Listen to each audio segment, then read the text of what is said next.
My name is Brad from the group LFO. When I was about 19, I said, "Mom, I'm moving to Florida to be a rapper."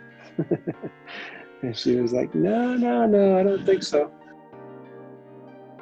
The first show I played out on tour, I was about 20, late 90s, early 2000s. We had a lot of success. And what you can't do is let that become real life. Like when a fan is really crying because you're in their presence, that's not necessarily real life. And you can't let that define you, right? So you got to stay close to home, stay close to your roots, or it might not necessarily be a home, but you probably have people in your life you can rely on and trust to give you good advice and be a grounding force for you. And so that's important in this business, to have somebody who keeps you grounded. Today, 20 years later, they call me the surviving member.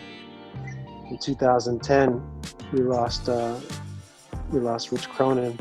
The other member, Devin, he and I were best friends. He was diagnosed with cancer, and a year later, he was gone. One of my life's mission is to honor Rich, to honor Devin, to continue the LFO legacy. But as you guys know, music can have an extraordinary effect on people. There's days where the music comes so easy. It just flows, almost like God gave it to you. And then there's days where you sit down to write and nothing comes. I think the key is just to write, even if it's only 10 minutes. Just sit down with a pen and a pad, iPad, piano, guitar, whatever it might be, and just write something. I think you should focus on the relationships first, because the music can always get better. People can become better players. You're better when you're with people you really enjoy. I think this is one of the ways right here. You get involved with different musical opportunities, and you're here with this music project. I'm sure there are other musical endeavors you have, and the more you get involved with music, the more you'll meet people, and you'll find those people who you just feel good to work with.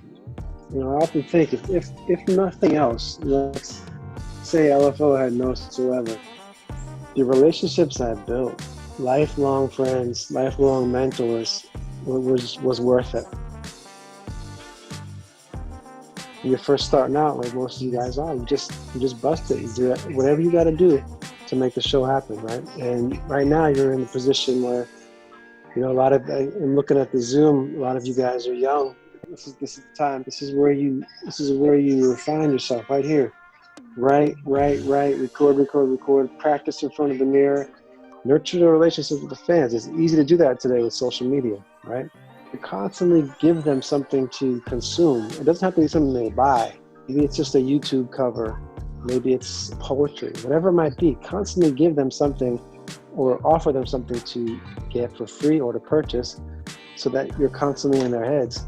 You can get to know some of the local promoters or club owners in your town, and there's a show that comes into town and they go, "Wow, my music would be great to open."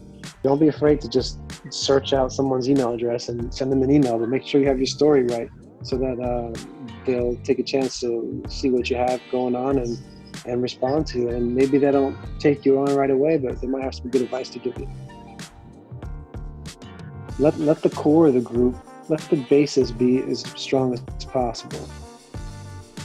It's like, I think from the scriptures, they talk about, building a house with a solid foundation as opposed to building it on sand, right? Same thing with your group. Build your group on a solid foundation. So if it's you and two others and you guys are tight, the rest will come. What you're doing here, you're changing lives, and you're working on your own lives.